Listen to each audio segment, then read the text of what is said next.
I haven't recorded one of these videos in a while.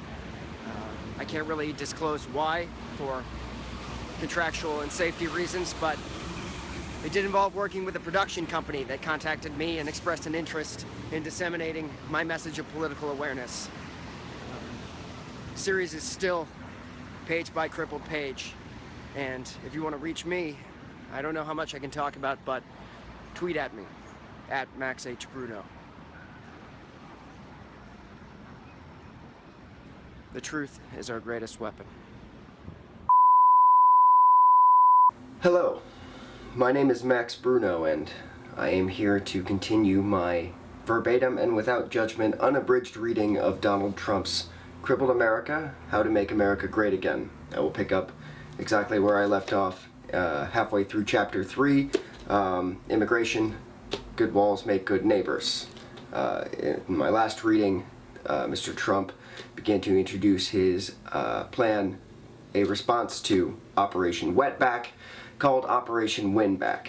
So I will begin again there.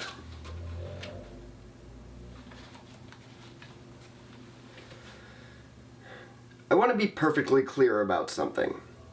I love Hispanics. Hispanics love me too. Just ask my Mexican friend, Tito. A lot of people who don't know me call me racist, but would a racist love Hispanics?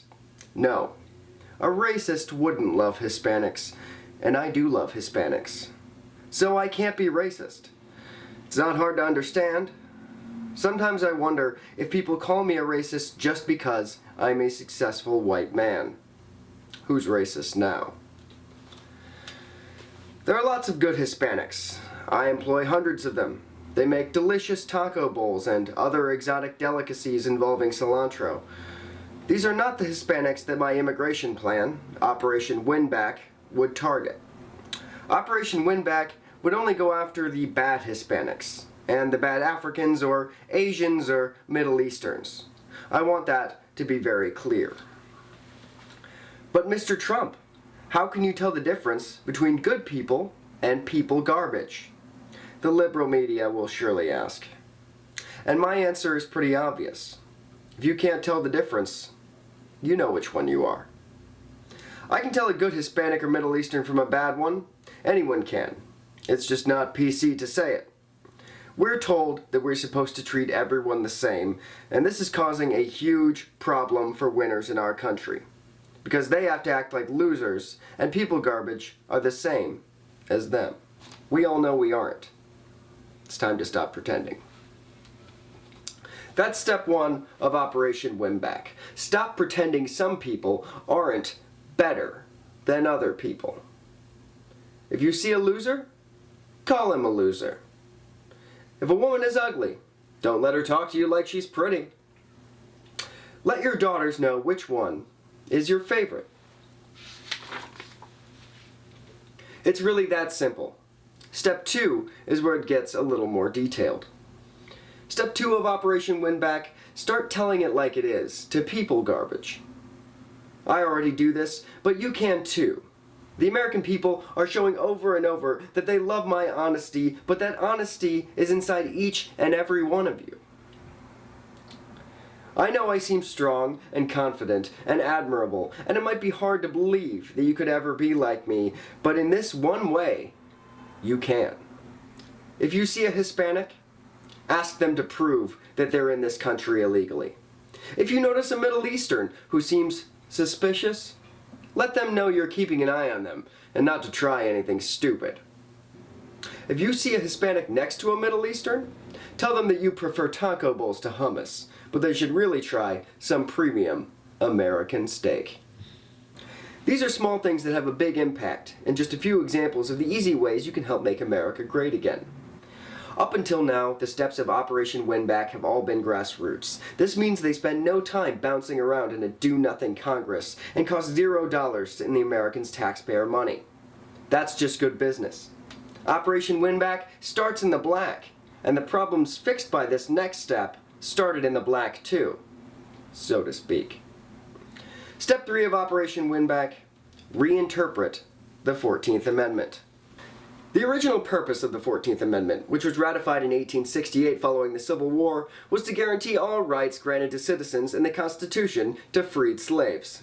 As every historian worth his ivory tower education knows, this not only caused a massive disruption in the United States business sector that relied on slaves for free labor, but also released a horde of uneducated and unregulated blacks on our unsuspecting country. As problematic as this decision was, things got even worse in 1898, when the Supreme Court ruled that, with certain specific exceptions, the provisions of the 14th Amendment granted citizenship to the children of those who gave birth on American soil. A lot of really smart people and lawyers believe the 14th Amendment was never intended to create a whole new path to citizenship. Under Operation Winback, these people would be appointed to the Supreme Court by my administration. As president, appointing people to the Supreme Court is one of my powers, and I get the feeling there will be some slots opening up after I'm elected. Just trust me on that one. Within just a few short months of the Trump White House, the Supreme Court will have some smarter, fresher, more American faces on the bench, and we'll be able to make some real headway towards making America great again. So that's it. 3 simple steps in Operation Winback that will get our country back to winning at immigration. If any loser ever tries to tell you I don't have a coherent immigration policy, you now know that they're lying. It's all here in plain English, and if they can't understand plain English, then we don't really need them to understand my policy, do we? Also, blacks love me. It's important to remember that. This isn't about racism. Ask any educated black around, and they'll tell you the same thing.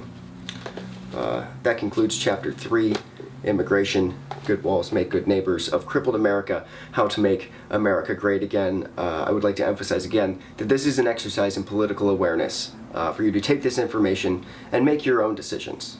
So go into that and into the further videos in this series and into the voting booth, knowing that the truth is our greatest weapon.